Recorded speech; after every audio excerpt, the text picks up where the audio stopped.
I'm sure ito pong balita na may extradition request ang US State Department sa ating gobyerno ay isa na namang vindication po sa kanila na whether pinagdusahan nila ang kanilang pagiging victim survivor dito sa Pilipinas o dyan sa Estados Unidos, na umaandar po ang proseso ng hustisya para sa kanila. Enzo Recto, kalaban ang katiwalian at kasinungalingan, kakampi sa katotohanan at kabutihan. Senator Risa Ontiveros, ma'am, maganda pa po kayo sa umaga, Senator. Good morning, Magandang umaga po sa inyo, Lakay Deo at Miss Elaine at lahat po ng ating mga tagapanood. Ayan, Senator ma'am, ayan, bago nga namin kayo tanungin dito sa bago ko makalimutan, dito sa issue kay Pastor Apollo Kibuloy sa extradition, ang Malacanang kahapon, Senator Risa, may panawagan po sa inyo, ayan, sa mga senator judges sa impeachment court. Pwede raw ba yun daw mga senator judges natin huwag naman masyado magpapakita ng killing, ayan, sa prosecution at sa defense na parang nag-abogado. Yung iba naman para nag-i-interview ng job applicant, mga ganun. Ano pa ang reaksyon nyo dyan, Senator ma'am? Kasi hindi natin natingnan ito sa mga nangyayaring impeachment kay dating Pangulong Erap at kay Chief Justice Corona. Parang ngayon lahat masyadong nagkaroon ng ganitong mga participation ng mga senator judges natin sa impeachment trial.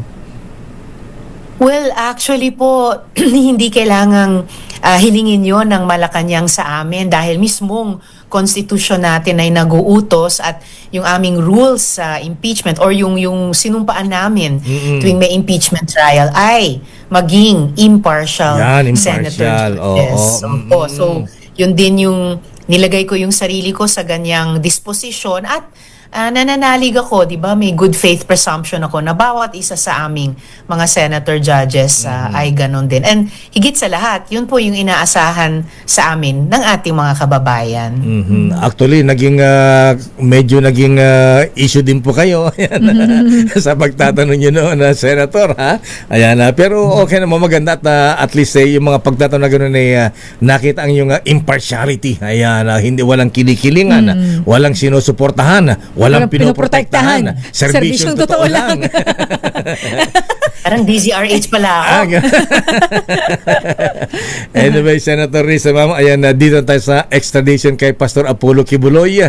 Ayan, abay, kayo po ay, dahil kayo ang nagsulong yan, siyempre natutuwa po kayo. At so ano ang magiging issue, ano ang dapat gawin, Senator Risa? Dapat bang ipa-extradite si Pastor Kibuloy sa Amerika o litisin muna dito sa Pilipinas?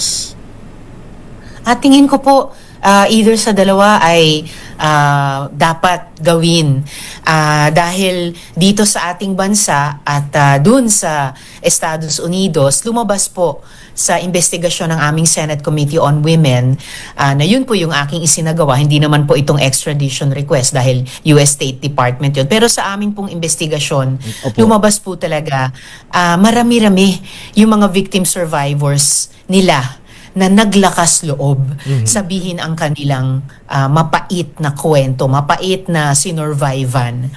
And naalala ko, Lakay Deo at Miss Elaine, nung isa sa mga unang-unang investigasyon o hearing pa lamang namin kay Apollo Kibuloy, naitanong po namin yan sa DOJ noon. Paano pag ganung senaryo ang lumabas? Mauuna ba yung proseso dito sa atin o yung proseso dun sa ibang mga bansa? Opo. Ang sinabi po nila, kahit noon, either po, pwede pong magdesisyon ang gobyerno na tapusin muna ang proseso dito or unahin yung proseso sa isang bansa. Pero with the understanding na ibabalik rin dito at tatapusin ang proseso dito. So, nung lumabas nga po, after almost a year na ibinabalita na po yun, nung lumabas yung balita kahapon, hinihiling na ng US State Department na i-extradite si Apollo Kibuloy sa kanila, ayun, nasundan na po ng balita na inendorso naman ng DFA sa DOJ yung request na yun. So, umuusad po yung proseso. At sa huli, tingin ko ay saan man siya ng biktima ng mga babae at minority edad ay dapat pong managot. Mhm. So, for you po, Senator Risa, ma'am, dapat po bang madaliin na itong pagpapa-extradition o extradite kay Pastor Apollo Kibuloy? Hindi nga po pagmamadali kung sakali, Miss Elaine, dahil maraming taon na ang pinagdusahan ng mga naging saksi namin dun sa hearings at maraming taon nilang hinintay na lumabas yung buong katotohanan at magkaroon sila ng hustisya. So kung ano po yung pace na makikita natin sa isang extradition process, palagay ko yun yung nasasaksihan natin ngayon. And sabi ko nga, panahon na, no? Dahil halos isang taon na natin nababalitaan yung ganyang posibilidad, at yun na nga, panahon na magkaroon ng hustisya ang mga victim survivors at managot sila sa kanilang ginawa sa mga babae at menor de edad na iyon. Senator Risa, alin po ang mas maraming complaint at yung mga nandito sa Pilipinas o yung pong nasa Amerika na doon nagsampa ng reklamo? Kailangan kong bilangin ulit, Lakay. Opo. Kung marami-rami dito and hindi ko pa nababasa yung extradition request kung nakasite po doon kung ilan lahat ng mga victim survivors sa US naman ang nire-representa nila, no, ng US State Department. Pero ibig sabihin, grabe, hindi lang natapos dito sa ating bansa yung ganyang klaseng mga krimen na inimbestiga namin sa aming komite, pero may dumulog din no sa gobyerno dun sa Estados Unidos na naging ganoon din yung kanilang mga karanasan doon.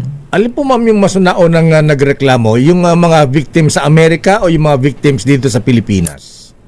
Kailangan ko ring i-check kung nauna ba dito sa atin, dahil ilang taon na ang nakalilipas na nagsimulang magreklamo sa opisina ko yung mga victim survivors dito. Pero hindi ko pa matiyak kung mas maaga bang nagreklamo doon sa Estados Unidos, dahil maalala po natin simultaneous naman yung pag-operate ni Apollo Kibuloy, no, ng kanyang organisasyon sa buong mundo. Senator ma'am, kung halimbawa may extradite sa Amerika si Pastor Kibuloy at halimbawa nahatulan siya doon, paano po yun? Paano may babalik sa Pilipinas kung halimbawa makulong siya doon ng life imprisonment o kaya 20 years? After 20 years ba, saka natin ibabalik dito sa Pilipinas para litisin ulit o parusahan kung ano man ang maging verdict dito? Siguro yun po yung hint ng DOJ nung yun ngang maagang hearing namin noon kay Apollo Kibuloy, na pag-uusapan ng dalawang gobyerno ayon sa terms ng extradition treaty na meron tayo na namamagitan sa pagitan natin at ng Estados Unidos. At kumusta po yung mga victims ma'am? Ayan, yung mga dumulog po sa inyo, ayan, kumusta po ang estado nila? Well, sila po ay talagang patuloy na binubuo ulit yung kanilang mga buhay, whether yun po ay pagpapatuloy at pagtatapos ng kanilang pag-aaral o yung pagtatrabaho muli at pagbubuo muli ng kanilang family life pagkatapos nitong harrowing, no, ng mga karanasan. And I'm sure ito pong balita na may extradition request ang US State Department sa ating gobyerno ay isa na namang vindication po sa kanila na whether pinagdusahan nila ang kanilang pagiging victim survivor dito sa Pilipinas o dyan sa Estados Unidos, na umaandar po ang proseso ng hustisya para sa kanila. Bunyog, bunyog, halikan na kasama ka. Bunyog, kapag buklod ay may pag-asa. Luzon, Visayas, Mindanao, isa ang pananaw. Sa bagong Pilipinas ang bunyog isisigaw.